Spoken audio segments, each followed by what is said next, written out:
All right. Good morning. My name is Janie Montblanc, and on behalf of the Great Basin Fire Science Exchange and our partners, I would like to welcome you to this webinar and discussion titled Learning from Recent Herbicide Research in the Great Basin.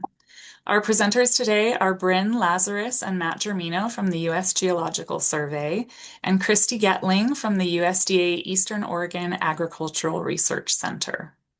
Before I introduce the presenters, I will go over some webinar details. We're using Zoom Meeting as our platform with attendees' mics and cameras off. We will use the chat for questions, but I also have many wonderful questions that you submitted in advance, and I greatly appreciate that. So we'll have a couple of questions we'll take from the chat after each brief presentation. And then after all the presentations, we'll open it up and address the advanced questions and then get to more chat questions. And hopefully we'll have plenty of time. You guys have some great questions, so thank you. Yeah, I think that's about it. So now I'd like to welcome our presenters. Brynne Lazarus is a supervisory biologist with the USGS Forest and Rangeland Ecosystem Science Center FIRES team. Her research focus is post-fire restoration strategies and invasive annual grass management. Christie Guetling is a range technician for Kirk Davies with the USDA Agricultural Research Service in Burns, Oregon. Her primary responsibilities are to train and manage seasonal field crews, collect data at study plots, install new field studies, and apply herbicide for research purposes. Matt Germino is a supervisory research ecologist interested in plant-soil environment relationships. His research focuses on post-fire rehabilitation and restoration, invasive species, and integrating science and adaptive land management in forests and rangelands. Welcome all, and thank you for sharing your research with us today. With that, I'll stop sharing, and Brynne, you can take it away. Okay. Thank you, Jenny. Let's see. Here we go.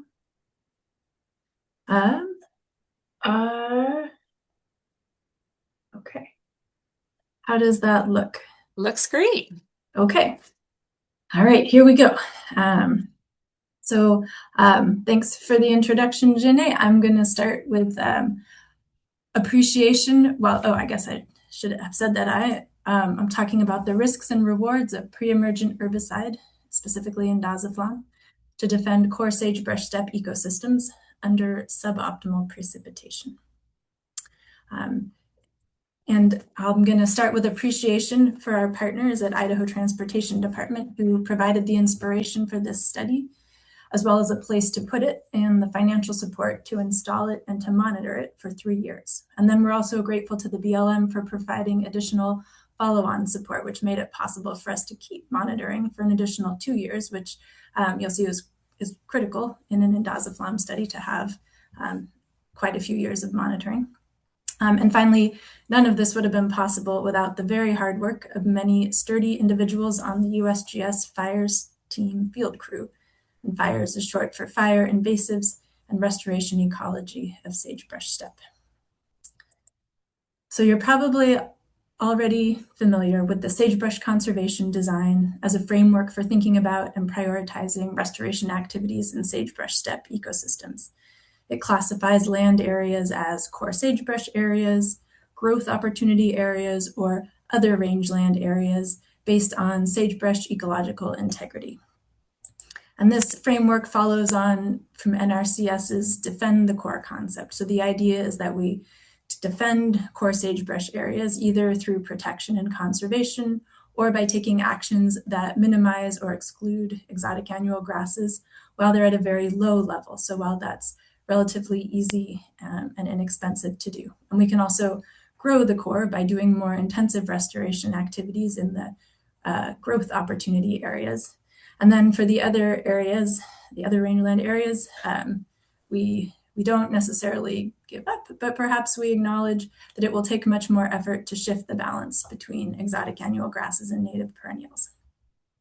And if you've spent any time in Southwest Idaho, you're probably aware that we have a lot of areas that would be classified as other rangeland areas around Boise where we're based. But if you head west to Marsing and then south on US 95 towards the Oregon border, you pass through some really lovely country, kind of in the Owyhees, that could be classified as core sagebrush or growth opportunity areas. And that's where we got to work for this study. So we identified two wide roadside right-of-way sites that were both within the boundary of the soda fire. And that, you haven't heard, was a mega fire that burned over 200,000 acres in the Owyhees at the border of Oregon and Idaho back in 2015. And although both of these sites, both of our sites, lie within the boundary of the soda fire, and they're within a couple miles of each other at similar elevations, one of these sites burned in the fire and the other did not. So we're thinking of our burned site as a growth opportunity area. It's got a lot of nice perennials, more bunch grass than shrubs, but it did get aerial seeding after the fire. And so in 2019, when we started the experiment, there were some good-sized young shrubs growing there among the bunch grasses, and there was a moderate level of invasion, about 17% exotic annual grass cover. And then our unburned site is probably the poster child for a core sagebrush area that needs defending. So it's in pretty great shape, lots of mature sagebrush, some bunch grasses, some native perennial forbs, some bare soil, some soil crust, and only about 7% exotic annual grass cover back when we started in 2019.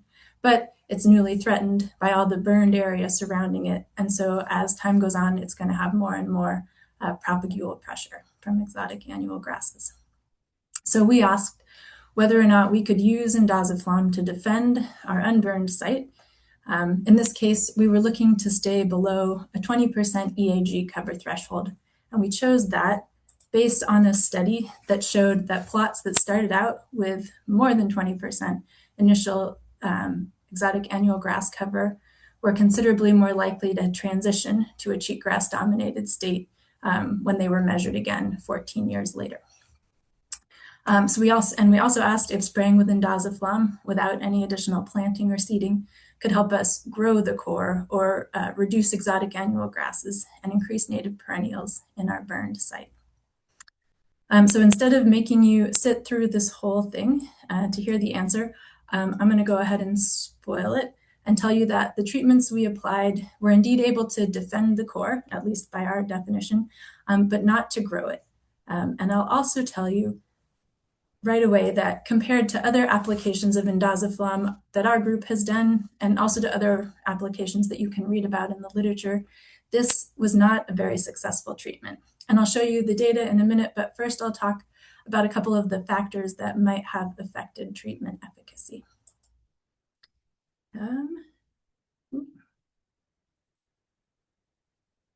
Okay, so we set up 30 by 30 meter plots, 3 sprayed with 5 ounces per acre of indaziflam in late October of 2019, and then also 3 unsprayed controls at each site.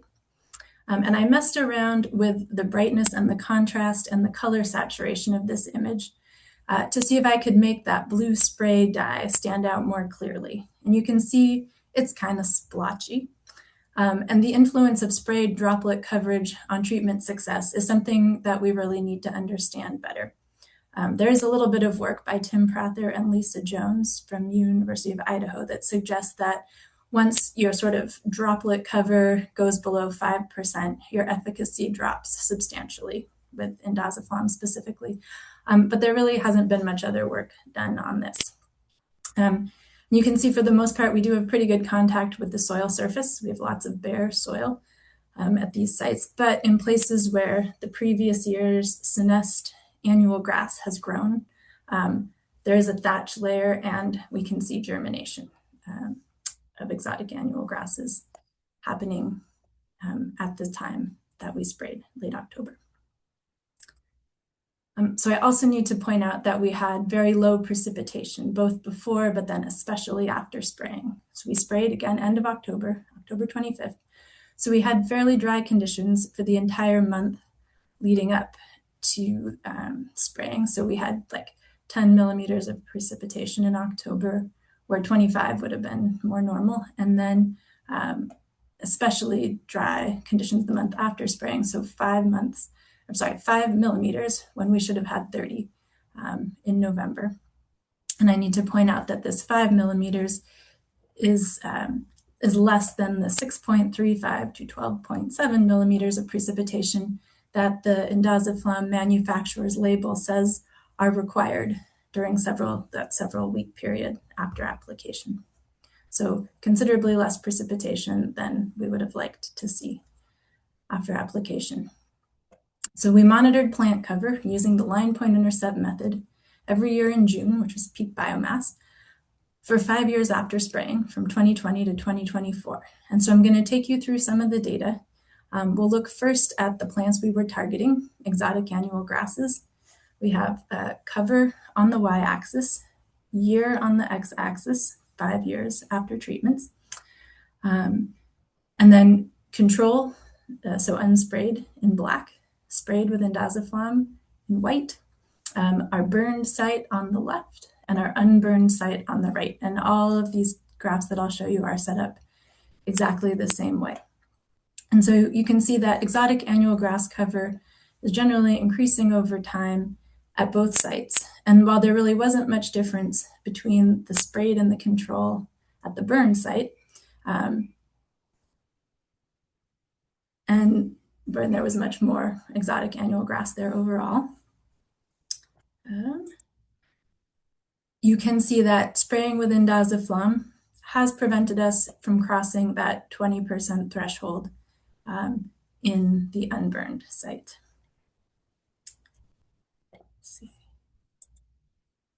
But we have more than one species of exotic annual grass in this study. And if we break down exotic annual grasses by species, so first cheatgrass, then field brome, then rat-tail fescue, Vulpea muros,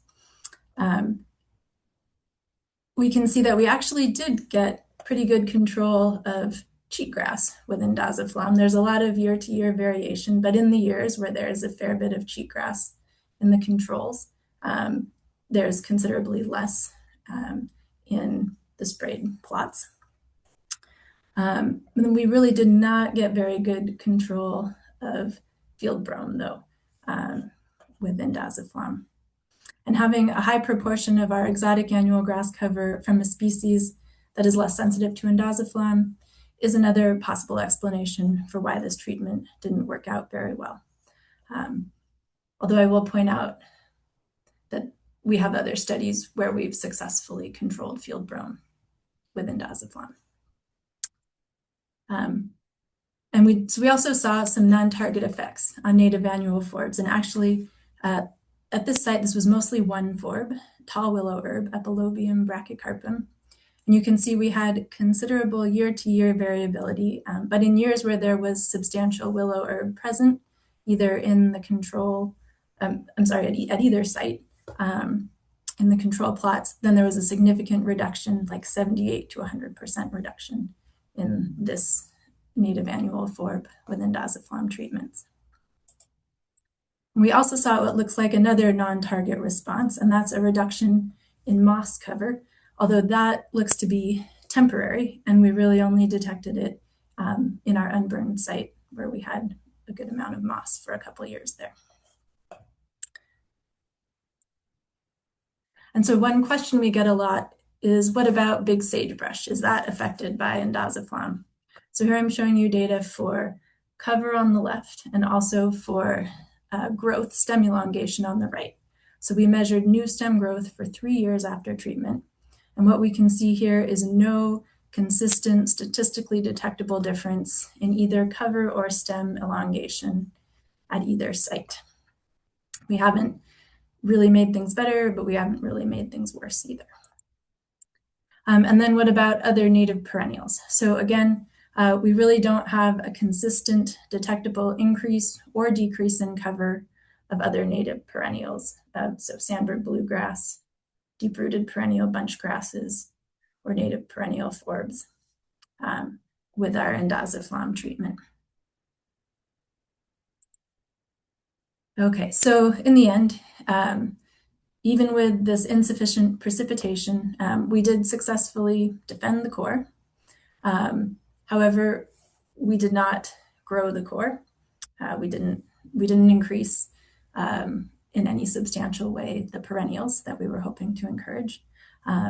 We did have some non-target effects.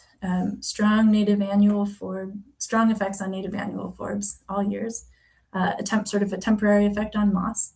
And these risks are definitely part of the overall calculation when you're making that risk assessment of spraying. But we should probably also say that not addressing annual grasses can also carry a risk. Spray droplet distribution, precipitation after spraying, and different sensitivities of exotic annual grasses are also, these are all factors that may have affected treatment success, and all of these merit further study. And just overall, this is an example of a case where proactive prevention may be easier to accomplish than reactive restoration.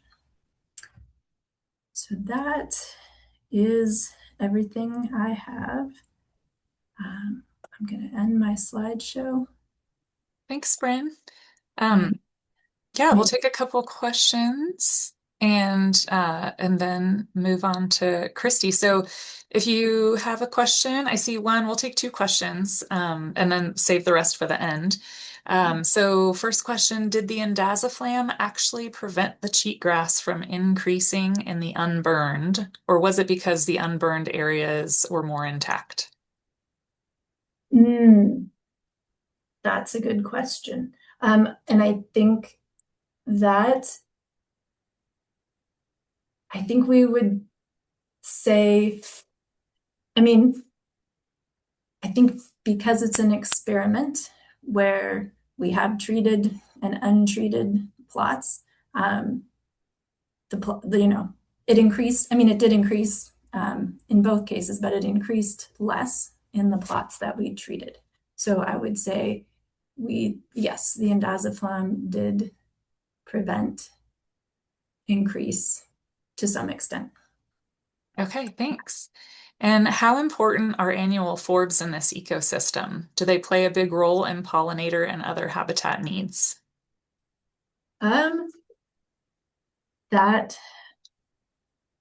is a good question too. I think that, they're definitely present on the landscape. I'm probably not the right person to tell you whether or not they, what role they play. Matt. Matt has an idea. Yeah. Yeah, he said, yes, they do. David Pilliard et al. Are directly studying that on the study site. And then since there's just one more question, we'll just take it before moving on. Did the application include a deposition aid or any other adjuvants, or was it just water, dye, and indaziflam? Yeah, no adjuvants, just water, dye, and indaziflam. Okay, great. Thank you. Yeah. All right, with that, Christie, if you want to bring your slides up. Thanks, Brynne. Thank you.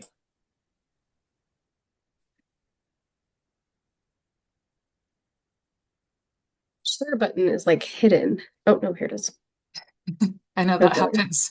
How's you just have to hover around and it'll come up. Hopefully, eventually. Yeah. Okay.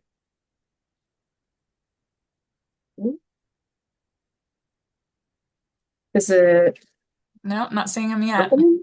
Oh. Oh no. How about now? Yes. We just need presentation mode and then we'll be good. Yay! Yeah? Okay. Looks great. Wonderful. All right. Well, yeah, thank you for inviting me to join this conversation. Kirk is traveling this week, so I'm going to do the best I can to talk about applying indaziflam and imazapic together to improve restoration on annual grass invaded rangelands. And I also want to give a quick thanks to the other co-authors, Tim Prather and Lisa Jones, who did all the monitoring at the plot in Washington for this study.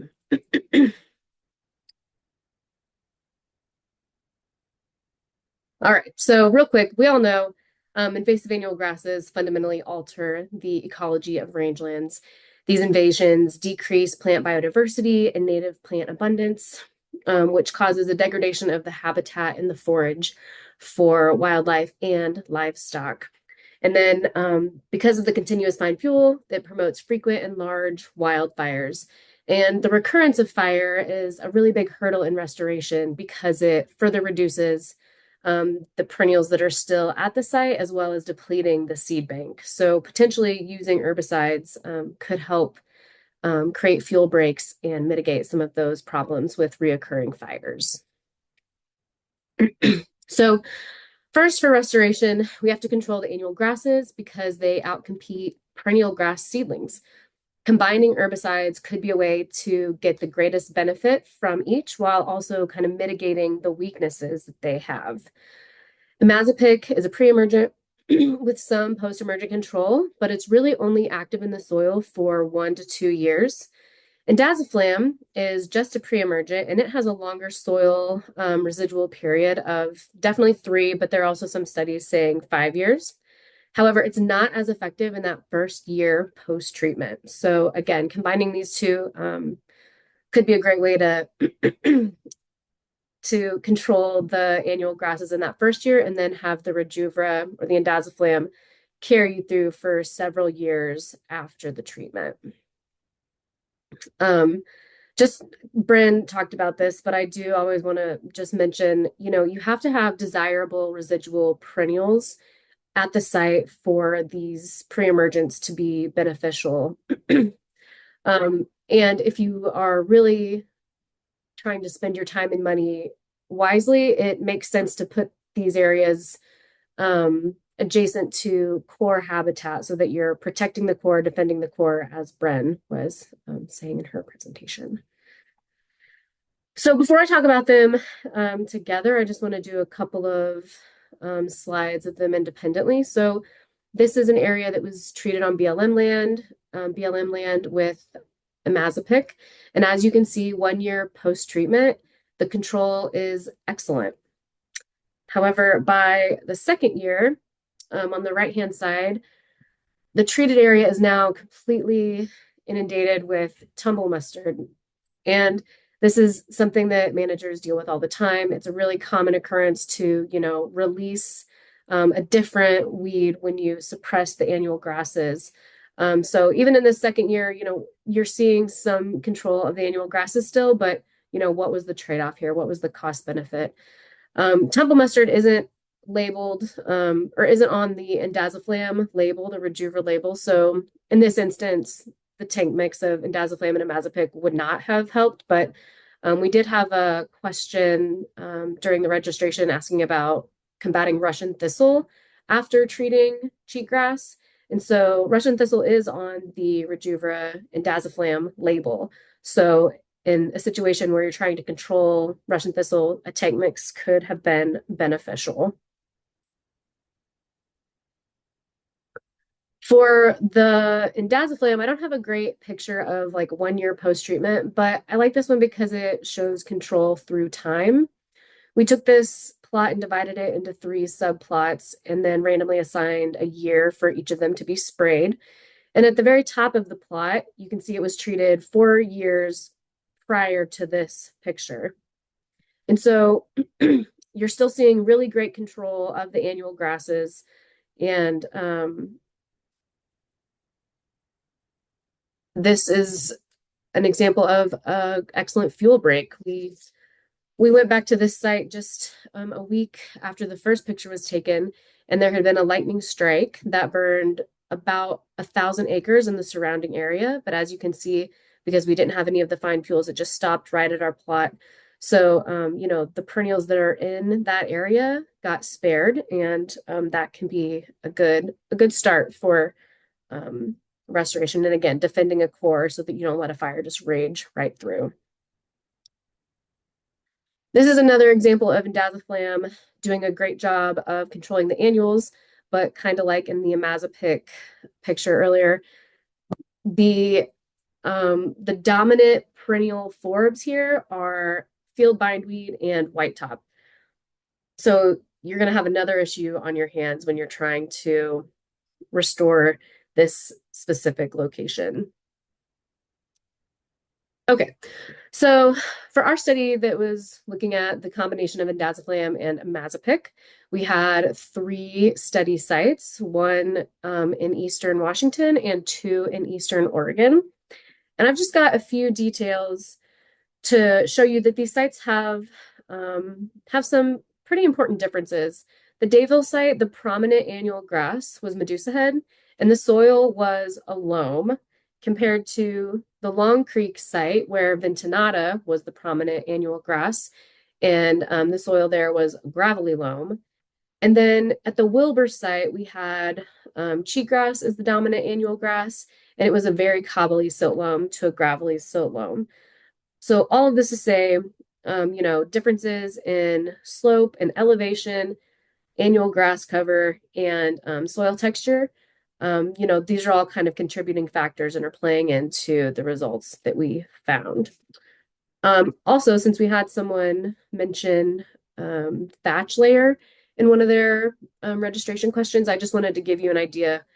We had between 20 and 60% litter at the beginning of this study. I don't really have like more specifics, but just as an example, we did have a decent amount of litter cover.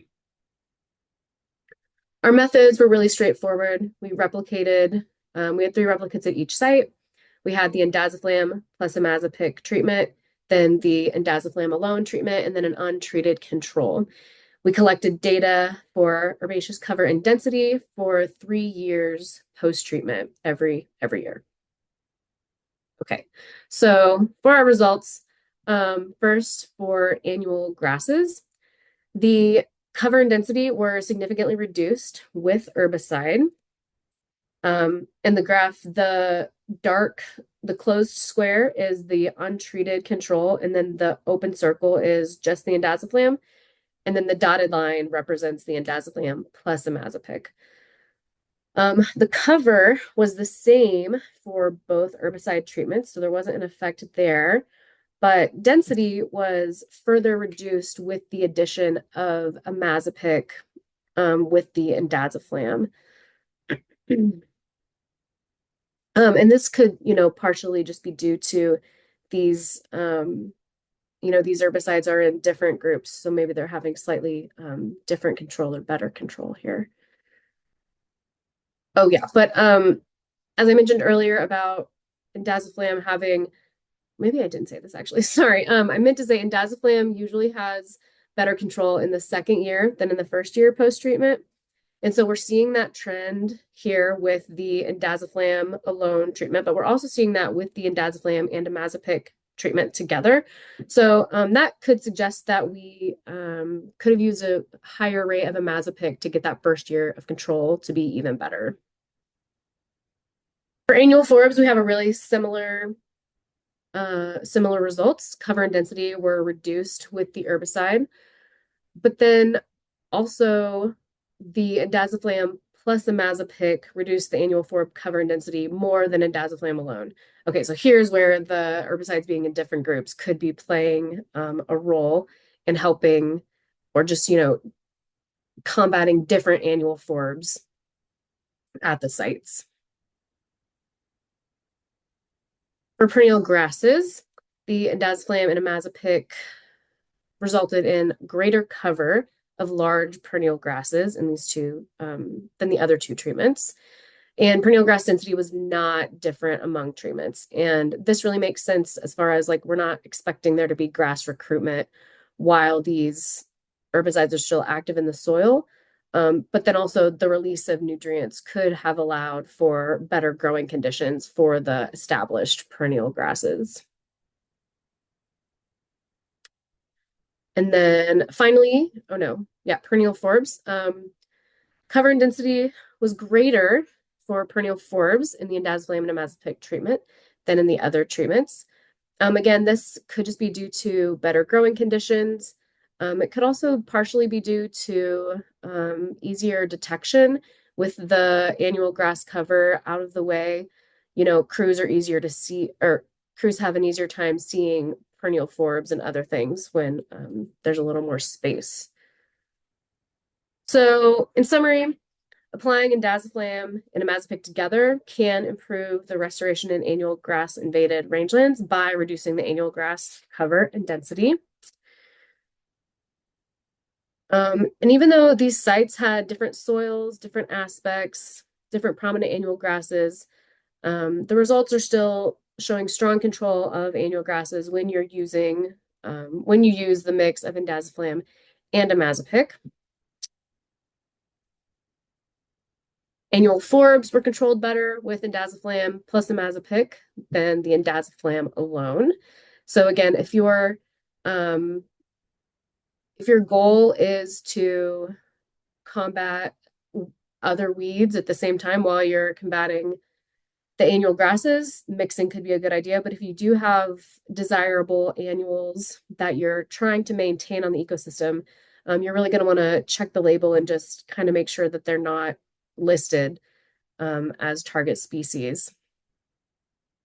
And then perennial grass cover was greater with the indaziflam and imazapic than the other treatments, which is definitely what we're going for. But this is a pretty short study as far as seeing additional growth of perennial grasses. So, a little more time would be really beneficial here. And then finally, just kind of like what this really means. So, annual grass invaded rangelands, kind of the point is they don't typically have a lot of perennial vegetation. So seeding is likely going to be necessary for you to reach your management goals.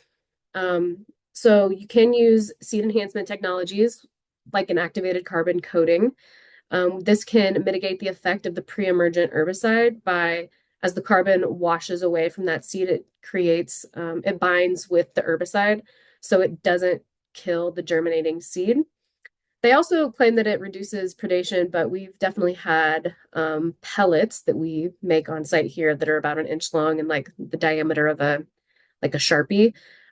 We've had rodents just completely walk away with those. So yeah, sometimes it could reduce predation, but not necessarily.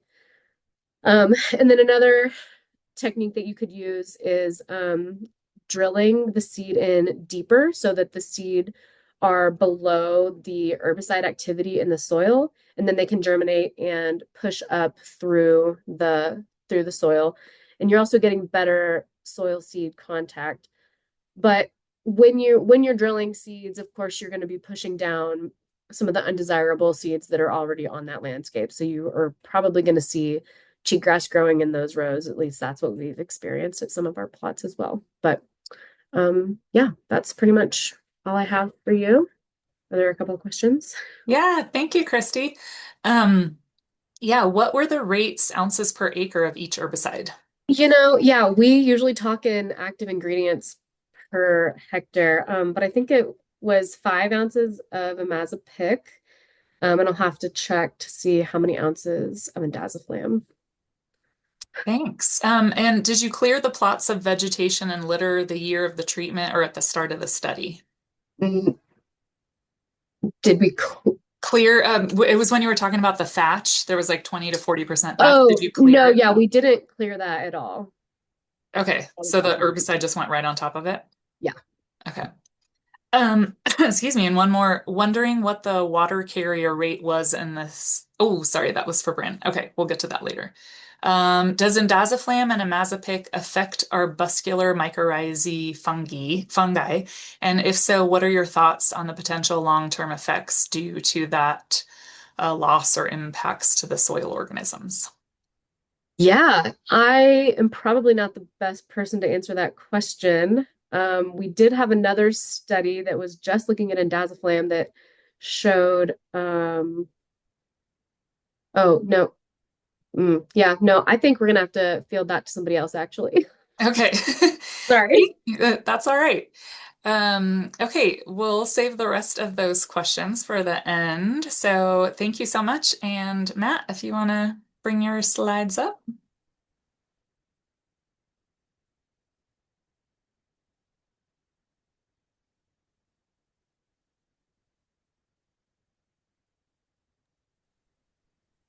Looks good.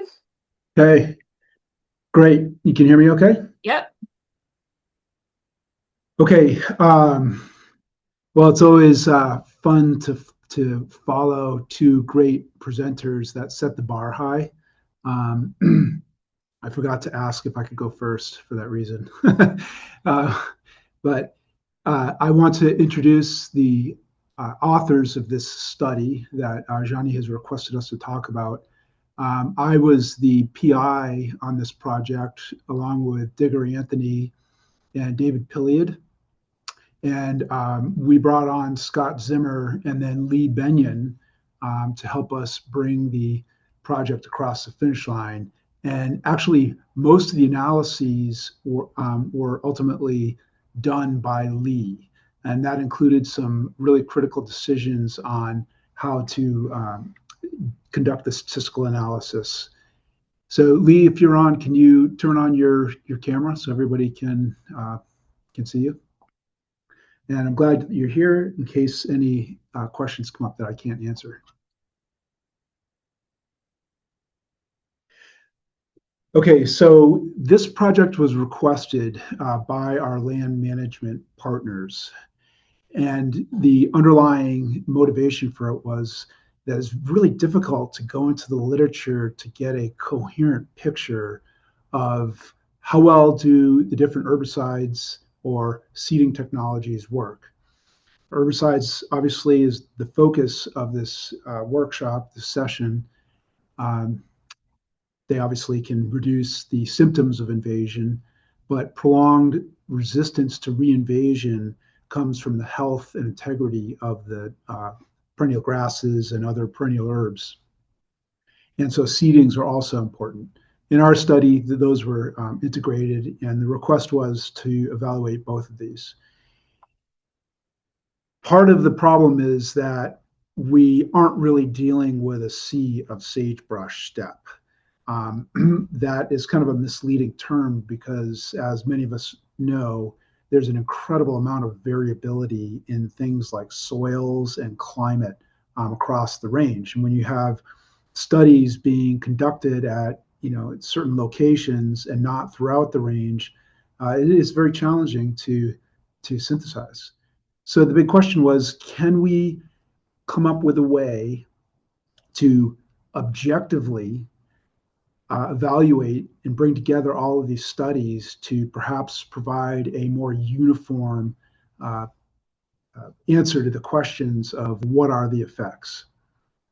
That's a very hard challenge. And so most of my presentation is going to be on the trials and tribulations of trying to do this. Now, one thing that we really wanted to do was to create our own covariate variables to try to integrate across the different studies and explain the variability.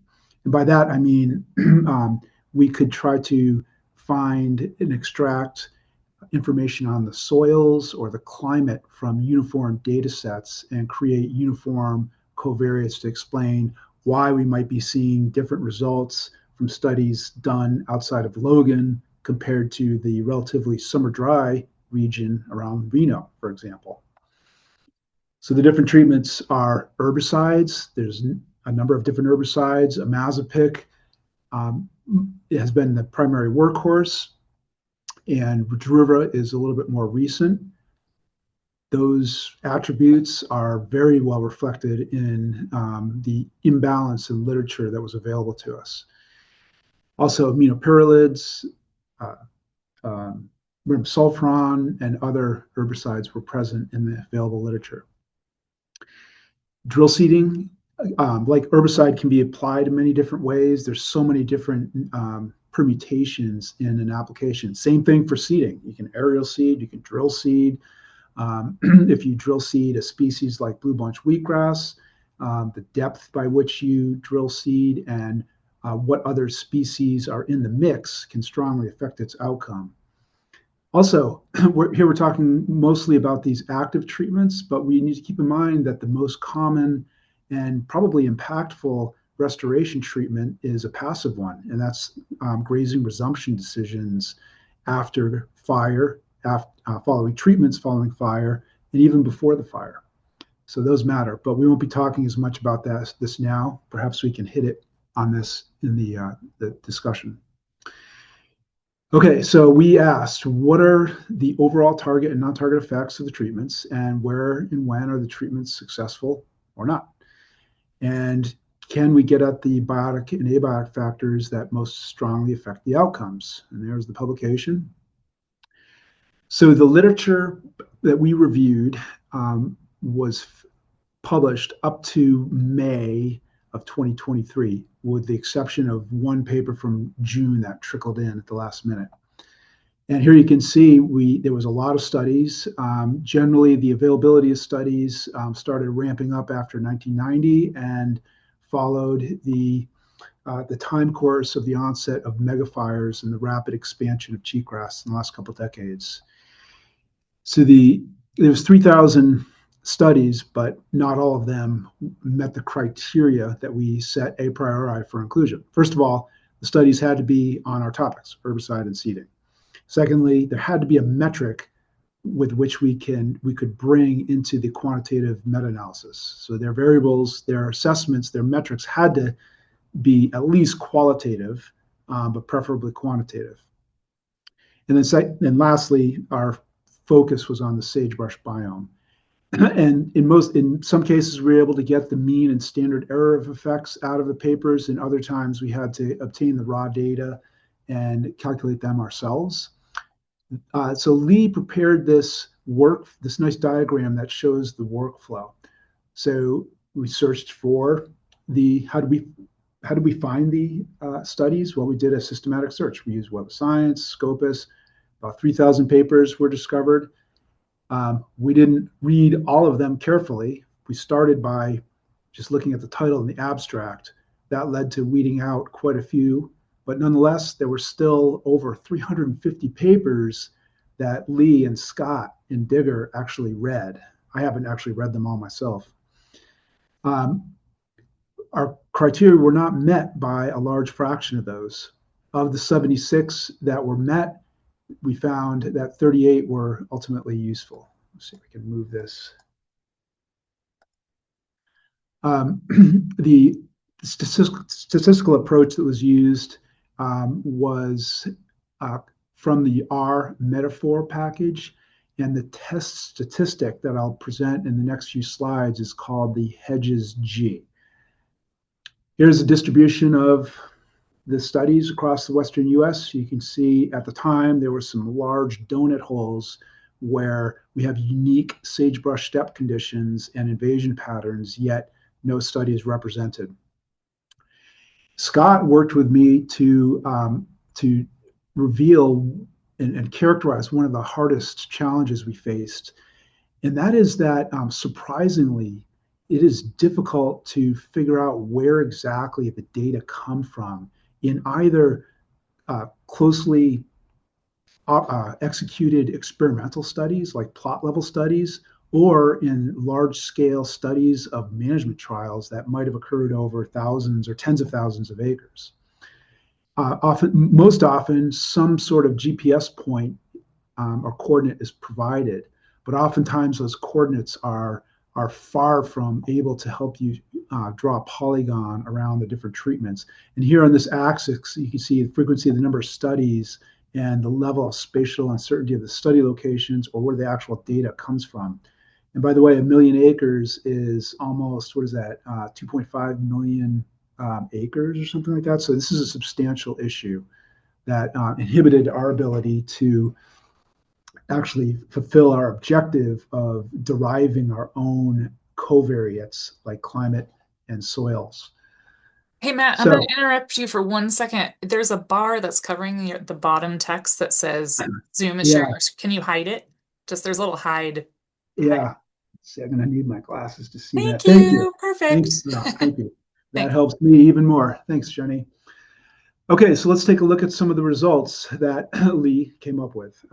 Grasses, herbicides, not too surprisingly, the Hedges G plus or minus the standard errors is far from this dotted line here, meaning that we have a very significant inhibition of annual grasses by all sorts of herbicides and the myriad ways that they've been applied. Not too surprising. I think I'd be more surprised if there was no effect there. Although keep in mind, we're not showing the time course of this.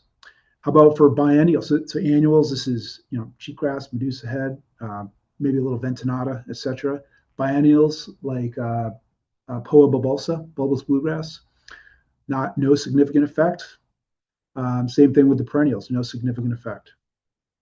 How about for seeding? Very mixed effects.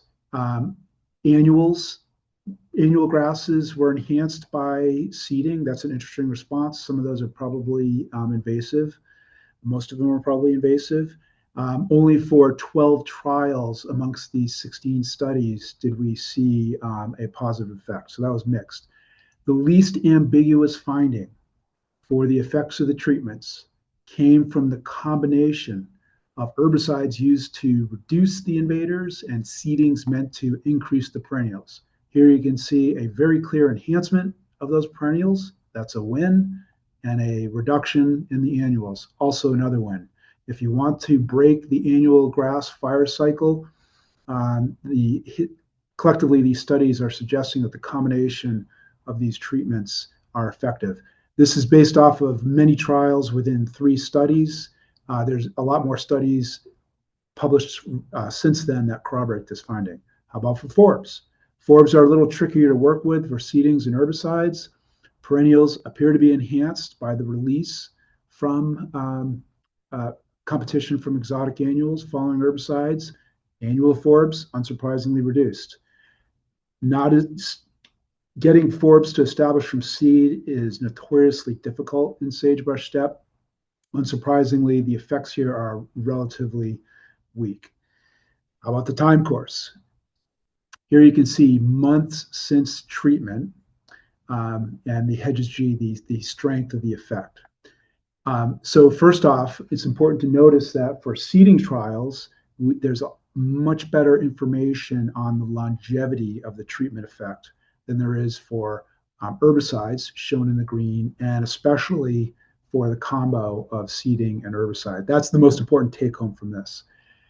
You can also see there's quite a bit of cloudiness here. Nonetheless, Lee was able to derive some important effects here, like the positive enhancement of the perennials following the combo of herbicide and seeding. Now, there's lots of details that we all know really matter. Unfortunately, and somewhat unsatisfactorily, the literature does not lend itself to doing a good synthesis. It's too difficult with the info that's available now. Hopefully that'll change. Here you see different herbicides: imazapic, indaziflam, rimsulfuron. Rimsulfuron has a lot of post-emergent effect. Imazapic has a less post-emergent effect. Indaziflam, strictly a pre-emergent aminopyrrolid, commonly applied to control forbs. Here you can see their effects vary. It looks like Rejuva, indaziflam, has a stronger effect. So if we had more information published in our studies, and by the way, this includes my own studies that I was the lead PI on, or lead author, or a co-author from my own team. I'm guilty of not providing enough information in our reports. And only by doing this synthesis was that clarified to me. So we're trying to emphasize, yeah, you really ought to try to provide pre-treatment invasion and perennial abundances. These 2 variables are probably the most important factor predicting success of your treatments. Season of application, the weather, how much rain preceded and especially followed your treatments. Super important for herbicides like Rejuva that are water activated. Or, this has already been discussed, were adjuvants used? Was the litter manipulated? How much litter was there? How much carrier volume was used? How much water? Oftentimes, these factors contribute to the patchiness of spray. We now have a lot of evidence that patchiness is a major factor, likely affecting the effectiveness of herbicides. Seeding, we all know, you need the right seed at the right time at the right place, using the right prep, which is often herbicides, and the right post-seeding stewardship. But how often are these variables, these important variables, well communicated in the studies? Authors probably do the best that they can. We just need to be cognizant that we need to do just a little bit better to enable somebody to do a better follow-on synthesis than ours. So seed sources are critical, seeding depths. Also, our study wasn't able to tackle some of the new technologies that are greatly affecting success. Let me finish up by talking about one study that I think illustrates how a look at the details can really affect our perception as to whether or not treatments were successful or not. This is an imperfect study, although it is relatively very well documented, and the measurements were fairly well made. Chad Klunder led this study on the Soda wildfire with our BLM colleagues, many different treatments, lots of plots. Our look at the details led us to discover how this diminutive, shallow-rooted, often somewhat ignored perennial bunchgrass was a big player that helped us explain the outcomes. So here you can see plots, many plots, where sandberg bluegrass was fairly abundant and where it was scarce. And in this particular setting, the managers had viewed 20% annual grasses as a threshold that they wished the annual grasses were less than. Anything above that was deemed to be at risk of progressing towards annual grassland. Conversely, we hoped for more than 20% cover of deep-rooted perennial bunch grasses. So again, sandberg is a shallow-rooted species. Here you can see where sandberg was scarce. We started with a lot of annual grass cover, and treatment effectiveness was much, much greater in that setting compared to where sandberg was already abundant. So what I'm trying to emphasize here is distinguishing these really helped us get a much better picture of treatment effectiveness. Here's a few picks to hit this home. Herbicide only, starting 2017 to the study end in 2021. How about with herbicide combined with drill seeding on sites that were very well paired to, that were very well paired. I forgot to mention an important aspect of this study was controlling for the bias that is unavoidable when we use management trials as our experiments. Managers never apply herbicide or drill seeding randomly to the landscape. There's always some factor about a site that causes it to be selected for treatment. Many of our studies don't consider that, except for some of these recent ones. Okay, so let's sum this up. Herbicides appear to be effective, but not. The most effect was the combo of herbicide and seedings. I wish we could say more about the nuances here. These treatments are great together. Combining them is tricky because obviously if you're using pre-emergent herbicides, you don't want them to negatively affect seeds that you sow. But there are ways to combine. Hopefully we can get more thorough reporting of details of our studies and trials so that we can have follow-on syntheses that get at some more of the details. And part of those details can be focusing the analyses on threshold metrics like that 20% cheatgrass cover threshold that I talked about. So I will have one last point here. I have a request, and that is that we all view every treatment as an experiment, whether or not that treatment is applied by a scientist in a nice, tidy little well-controlled experiment, or by a manager who is desperately, oftentimes scrambling to control exotic annual grasses. Point blank, we got to learn from these experiments. Let's all work together to see if we can increase the amount of data available to parameterize our understanding. I'm available. If I can't help you, there's a huge network of people that I can direct you to. Thanks so much. Thanks, Matt. All right. So let's see if there are questions specific to Matt. We'll take a couple and then we'll get to the questions you all provided in the registration. Let's see. Matt, have any studies tried using lower indaziflam rates, lower than 5 ounces an acre, to try to achieve invasive annual grass control without negative effects to annual forbs? There have been trials that were done at less than 5 ounce per acre, and those trials led to the recommended threshold of 5 ounce per acre. Unfortunately, indaziflam, to my knowledge, acts in a very threshold-like way. It can't really inhibit cellular biosynthesis unless it is at that concentration. And Jenny, that's also why it's super critical to get an even dispersion of the spray application, because patchiness in the application will cause a lot of the target area to have less than that 5 ounce per acre. So I know that we're going to have some discussion about the non-target effects on like annual forbs in particular. And so we'll have more for this question when we get on that. Okay, great. And one more question. Do researchers doing the studies use professional applicators or consult professional applicators, or is the application Mhm. done by the researchers? All the above. So we have, Brynne probably knows this better than I because I am getting forgetful in my old age. We probably have literally sprayed hundreds of experimental plots out there, and it's been a mix. Brynne is a licensed applicator, and when she does her applications, they're done with excruciatingly fine care. Um, we've also used and contracted out the very same people that do operational spray trials.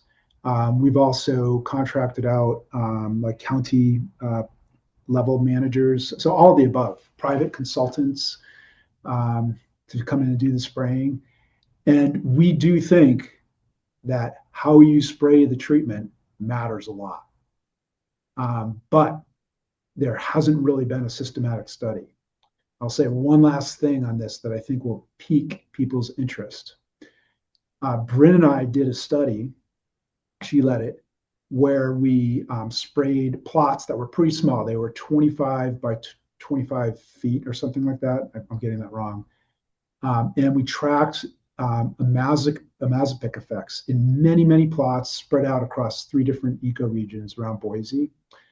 And we generally saw imazapic to have beneficial effects in controlling cheatgrass or medusa head out to 5 years or longer.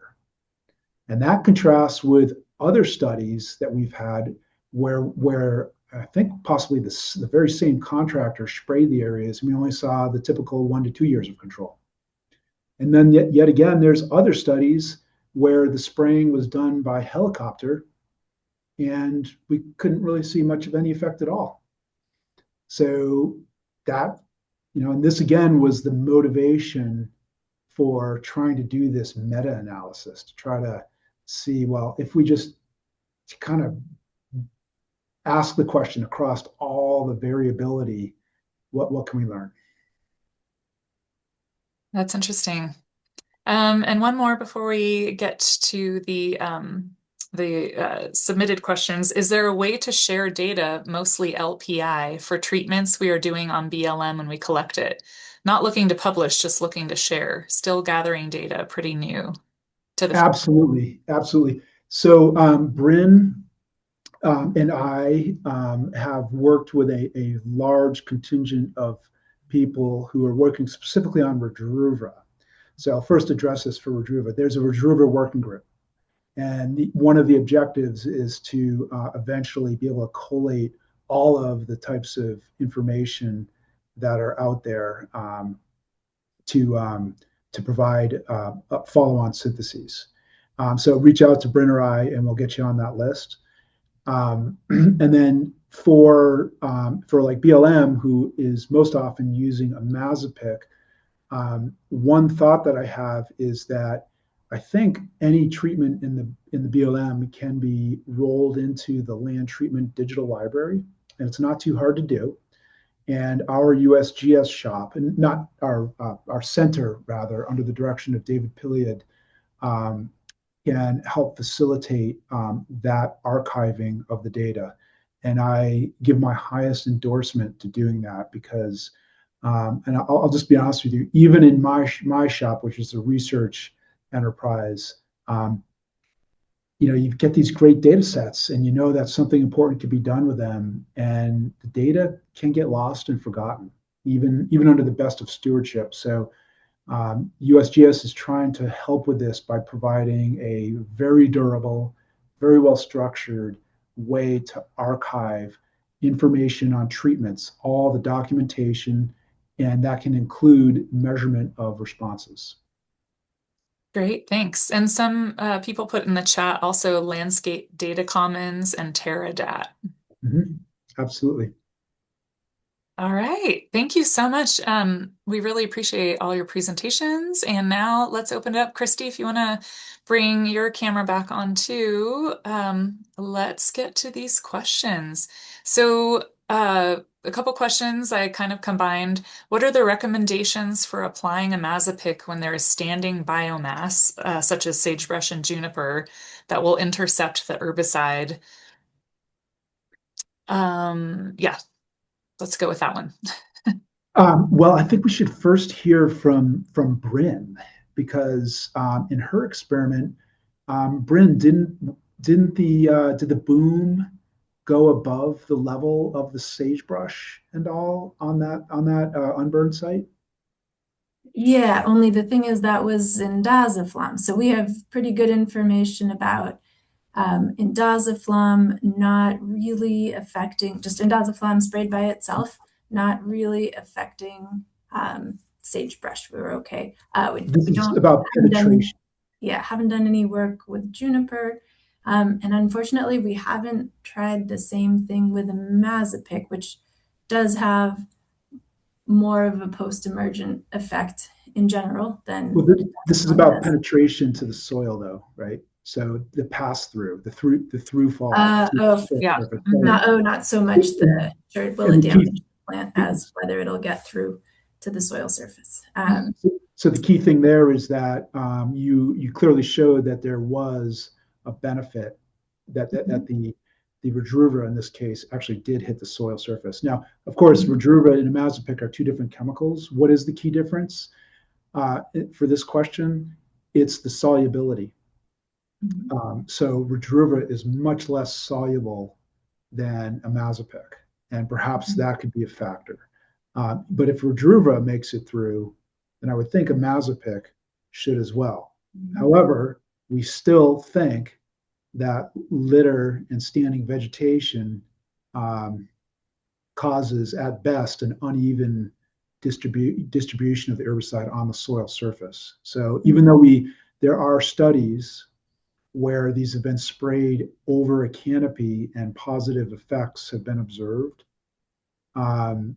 we're still concerned, right? Yeah, and I think another factor to keep in mind, I've read a couple of good papers lately that they're litter interception papers, but I think the same thing applies to the canopy, although you'd have to probably study it as well to be sure. But precipitation right after application is a really important factor. The sooner and the more, the better. Yeah, to wash it through. That makes a big difference in whether or not you get your chemical to the soil surface. In terms of things you can do, there's some cases, usually small areas, where pre-burning, prescribed fire, might be something to consider, or mowing. In our shop, we've done very ludicrous things like raked acres and acres. Brynne is smiling, but really she's crying inside for having done that work. And our colleague, Ty Matthews at Minidoka, has begun experimenting with us using prescribed grazing to use livestock to trample litter and try to move it. One last thing, down at Hill Air Force Base, Russ Lawrence has been using, he's been disking and tilling litter into soil of heavily degraded bottomlands to expose the soil surface and make it more workable. Christie, are you guys having issues with canopy occlusion? Well, we've done a study with granular imazapic. Mhm. And so that had really good effects. And there is a new granular indaziflam that we're gonna try to get a hold of in the fall. But yeah, I would just think using a granular formula would be really a good idea.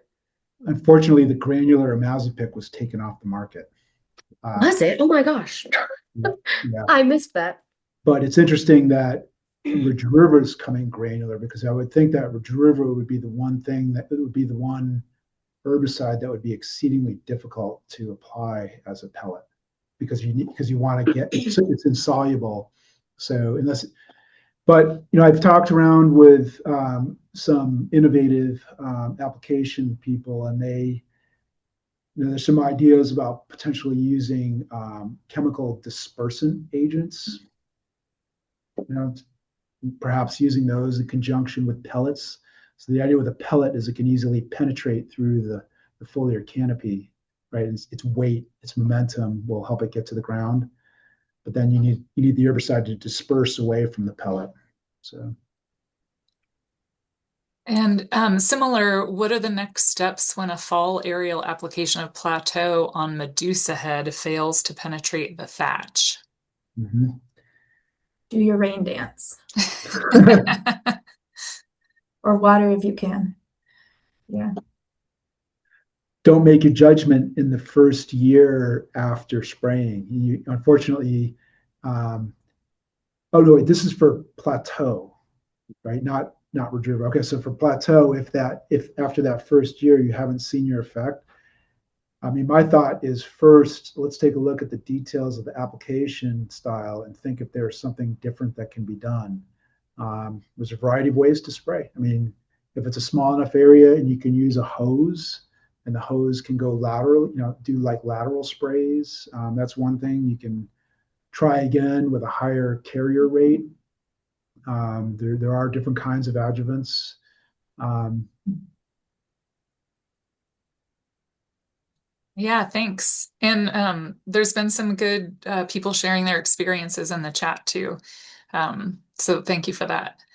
Okay, is there a combination or mix rate of chemicals that is recommended if you intend not to seed after spraying? And then kind of follow up to that, what are the recommendations if you do plan on seeding after treatment? Well, there's one super critical knee-jerk answer to this question, um, Let's hear which it. is which is if you need to seed, you should probably not be applying Rejuva. And that's because the longevity of Rejuva and its effectiveness means that it's going to have a counterproductive inhibition of the seed that you sow. So the simplest way to answer this is that it's going to affect your chemical choice. Imazapic, or possibly rimsulfuron. I'm not aware of many people that have had desirable luck with rimsulfuron, except for where strong burn down was needed. So first consideration is imazapic. Is that your experience too, Christie? Um, you know, I'm still pretty new at this, so I think we'll just defer to Matt on that one. Okay. Sounds good. All right. I could talk a little bit more about if you sprayed indaziflam and you're like, shoot, now I really want to seed. There is a little bit, the indaziflam label says to wait 2 years at a minimum. And then, for example, I've spoken with Julie Kraft in Wyoming, so she's seen like germination of native perennials 3 years after she's sprayed. So that's kind of like, I would say the minimum you're going to get is 3 years. You've got to wait at least 3 years. And then Kevin Gunnell and Melissa Landine in Utah have a study that I hope they will publish soon about like they saw like they sprayed and seeded year 1, year 2, year 3, year 4, year 5. And anyway, year 5 was when they were able to get natives to grow again after indaziflam. So yeah, so that's a consideration for sure. Is how long you've got to wait if you're gonna, or just don't use it if you're gonna seed. Yeah. The escape route, if you have applied indaziflam, Rejuva, and you need to seed, can include creative furrowing. So Matt Madsen has been doing a lot of experimentation with side casting the herbicide. So Rejuva is pretty sticky. It's going to hang on the soil surface, like probably within the top centimeter or so, I would imagine, or inch. And his concept is that if you are drill seeding, you can set the disc so that you're basically side casting the soil, and then you're dribbling the seeds into soils that are presumably not laden with the herbicide. Of course, then you run the risk of the exotic plants also germinating right next to your seeds. And then seed technologies such as coating your seeds with charcoal. So the charcoal can inactivate herbicides. And there's definitely indoor controlled studies that show potential there, and there's some mixed evidence from field studies, including from Christie's shop, that show some variability. Some successes, other times wasn't as successful as people thought. So it's probably not, the seed coating thing, hopefully will soon become field ready. There's some hope there. Still more work to do. Great. And to close the loop on that question, they were asking, if you're not going to seed, what's the best mix rate of chemicals? What's the recommendation?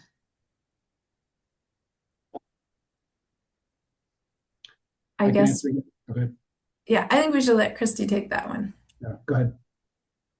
No, I really don't think I should take that one. I was just going to add with the carbon coatings, I think it's really hard in these dryland ecosystems because it's hard for the seeds to emerge out of the pods or out of even just the coating. And yeah, there's just not enough precip to really get them going. And I think that's what we've seen, some of the problems that we've seen in our studies. Now, it is nice. You're able to drop them in very specific locations if you're, dropping them from aircraft or whatever. But yeah, or rodents will still walk away with them, even though it's just a whole pellet of carbon. And I don't understand that part. Treats.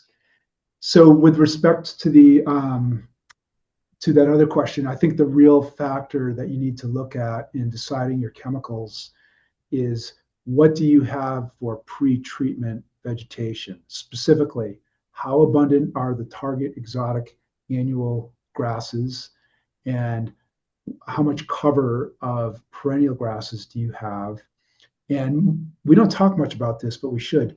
What's the demographic stage that your perennial plant community is at? If you have,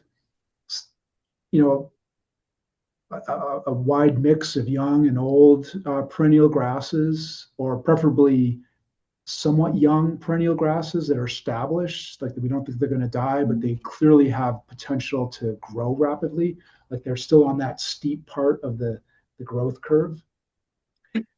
This matters. So the question is whether you can reframe the question to be, can I do a spray and release?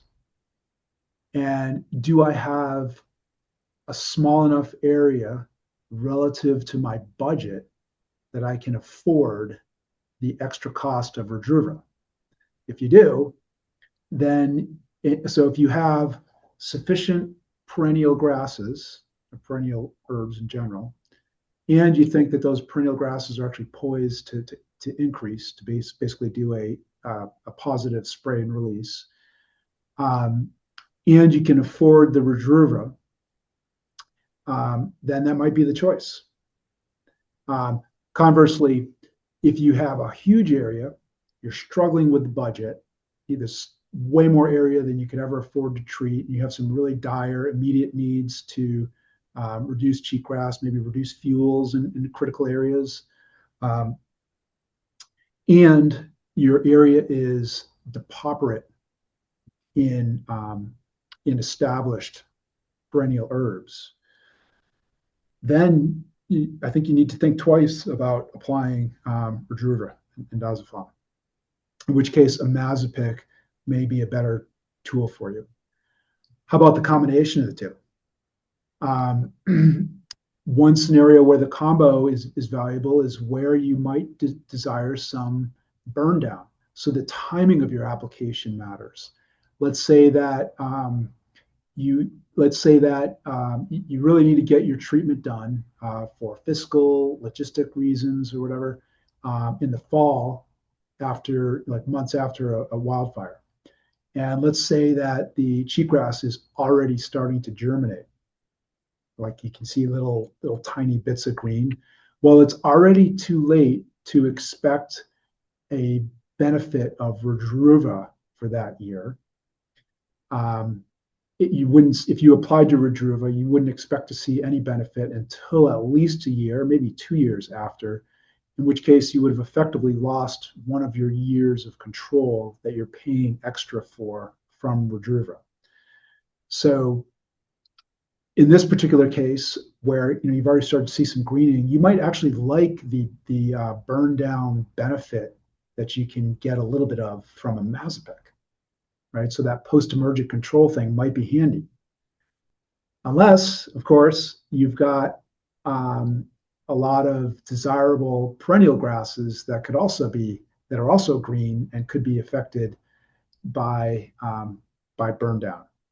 Generally speaking, the burn down effects of these herbicides are, for many specialists, for many applicators, they are tolerable because the net benefit of reducing the exotic annual grasses is a much greater benefit to the perennials than the non-target burn down from like imazapic.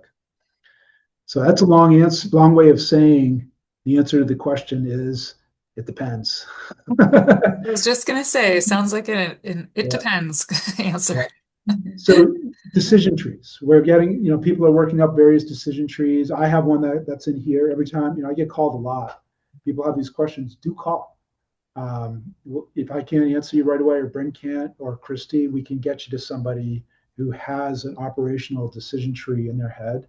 And some of the decision trees are getting written down right now. I've been working on a paper on them. And there's complexity, but the good news is it's tractable. We can come up with guidelines that can allow people to flow through the decision tree and make the right choice. And we have to be flexible and adaptive because, for example, the exact phenological timing of your application is oftentimes not entirely in your wheelhouse, in your control. Budget things, government shutdowns, crazy weather events that were just completely unforecasted and bring rain during what is supposed to be the driest months of the fall. All the above. Like it's just, the only thing we can predict is unpredictability. And so being adaptive is crucial. And having that decision tree in your mind will, in my observation, is what's allowed some of our most skilled and successful herbicide applicators and land managers to have a relatively higher level of success. Great, thanks. And just speaking of weather, there was a question in the chat that kind of ties into this that I'm curious about. Has anyone heard of any aerial spraying of water since our fall precipitation is unpredictable? Has anyone heard of the new technology? Good luck. You would need, if you do the math, you'd realize quickly that you would need an absolutely monstrous plane, even or truck, even for a small area. I mean, it's incredible. Like to get just a mere millimeter of water over a meter squared, that's a 3 by 3 foot area. That's, let me think, quickly do some math in my head. I think it's like 6 gallons of water. Okay. And so, you scale that up to an acre, and now you're talking like a volume and amount that is actually challenging for our brains to conceive of. Yeah. All right. Great idea. It's not Yeah. feasible. Thanks for dreaming. Yeah. All right, let's shift gears to these questions about effects on the environment. So what are the impacts of using indaziflam on soil macrobiota, impacts to forbs?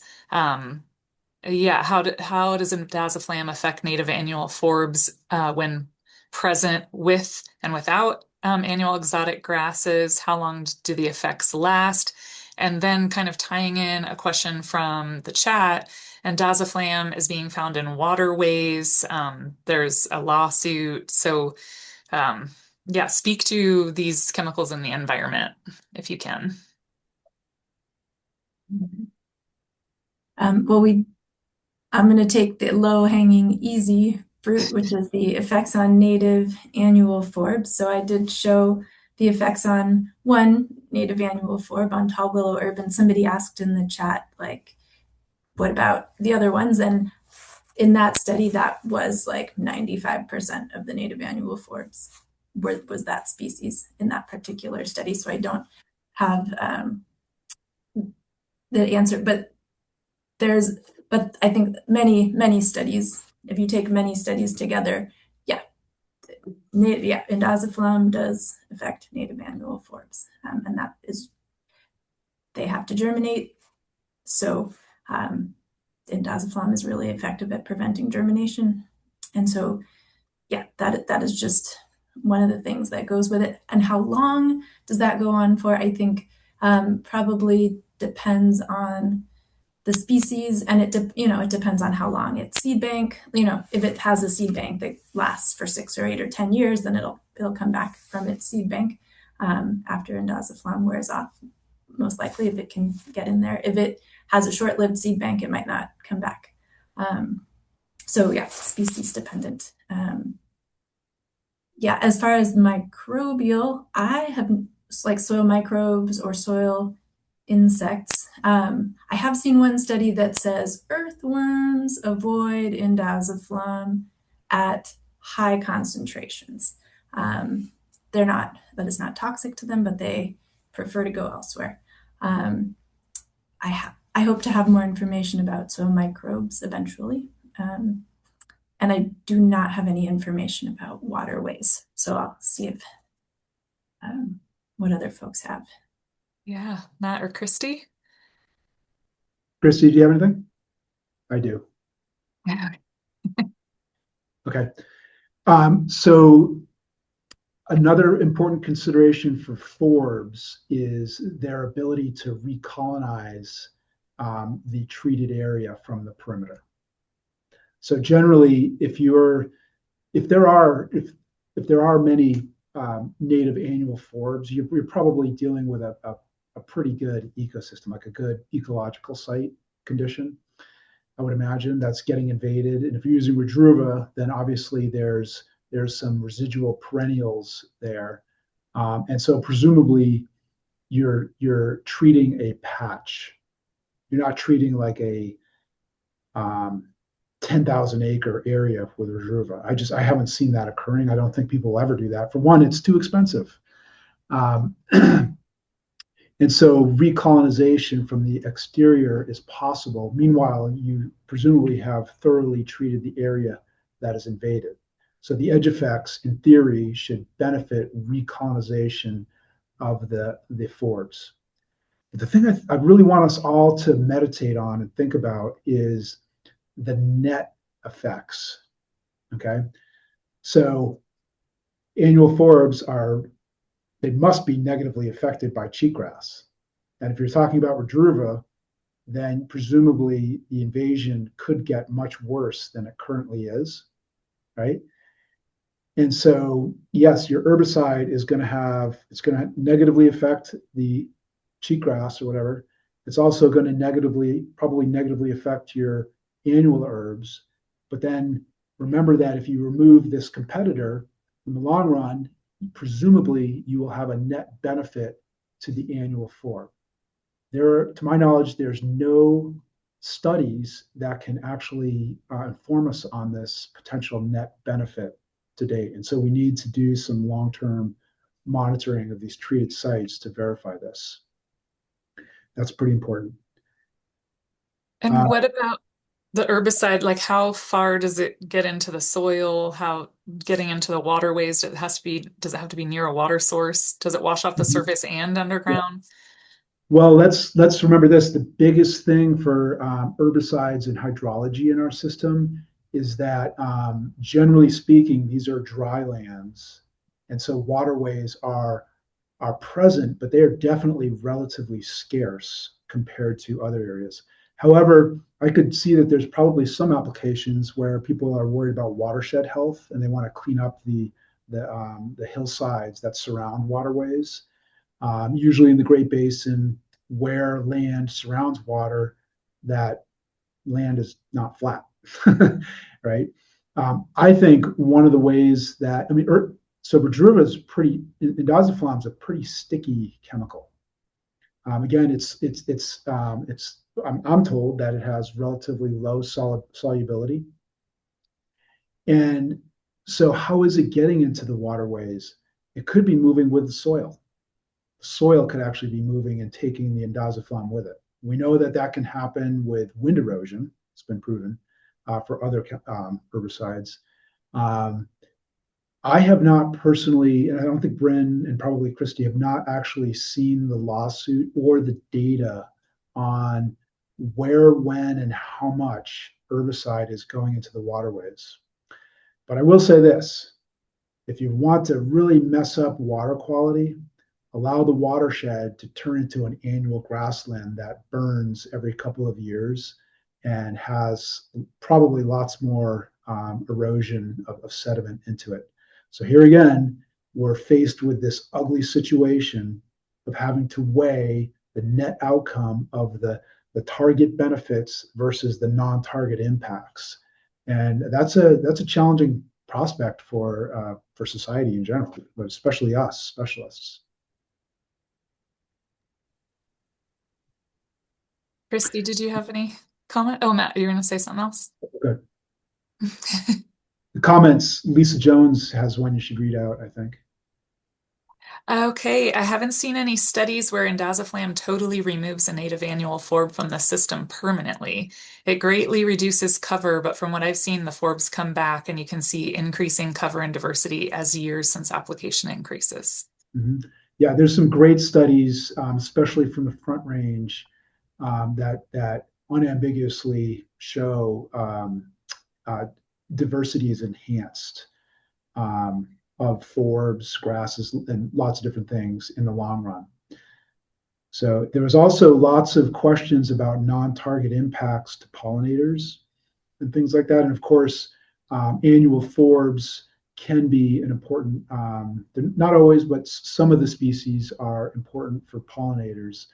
And should we expect to see impacts to pollinators? Absolutely. But again, how do those impacts of the treatment compare with the prospect of permanently losing the pollinators because the invasions have gone too far, and the invaders have become too abundant, and the fire cycle has just become too accelerated. Nothing's worse for pollinators than a monoculture of cheatgrass. Nothing to pollinate there. Yeah. So that's a big one. There was questions below ground for soil diversity. Yeah, soil biogeochemical processes and to some extent diversity, especially in insect community, are affected by herbicides. However, Brynne's very careful and intensive and extensive experimentation in the field shows that the effects overwhelmingly are indirect. So the chemical could directly affect the microbiota or the insects, or it could indirectly affect them by altering the plant community. and it's that indirect path that is causing the alterations. So I think by most people's estimation, those impacts are desirable, though we should understand them because oftentimes they entail flushes of nitrogen and things like that that can radically affect how the plant community responds. Great, thanks.